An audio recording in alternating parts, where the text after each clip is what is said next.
I'm standing in front of this old church and I'm reminded of that Monday that Jesus went to the temple. Nowadays, with social separation, our Mondays don't really look normal anymore, and neither did this Monday. If you can imagine, the temple was full of people that had gathered for Passover from all across the nation.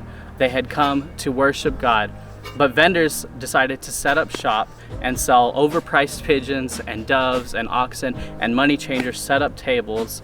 And it would probably look a lot like a modern day sporting event, where you would pay $8 for a soda. These people were paying just exorbitant prices for these animals to sacrifice.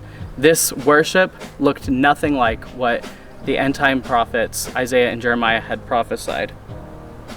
Jesus spoke with authority, and he turned heads when he overturned the tables, and he said, "Is it not written, my house shall be called a house of prayer for all nations, but you have made it a den of robbers." This co-op of commerce wasn't the only problem.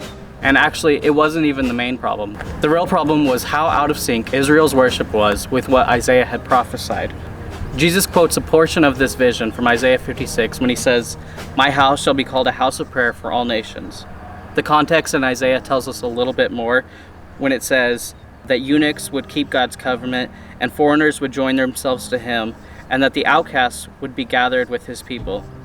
But Jesus approached a temple that was buzzing with commerce and vending and selling. The court of the Gentiles, the place for foreigners to come and worship God, had just become a place overrun with opportunists looking to turn a profit.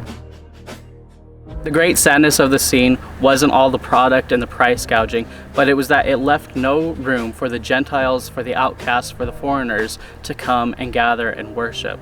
This place of worship should have resembled God's restored creation, a day when all the nations shall flow to it, and many people shall come and say, "Come, let us come to the mountain of the Lord, to the house of the God of Jacob." In other words, the vision of worship that God had was nothing like what the temple was. And Jesus wasn't having any of it. Jesus wanted this place to become a house of worship. So here's our challenge in this Monday of Holy Week. Does our love, even in a small way, reflect the God who loves the outcasts?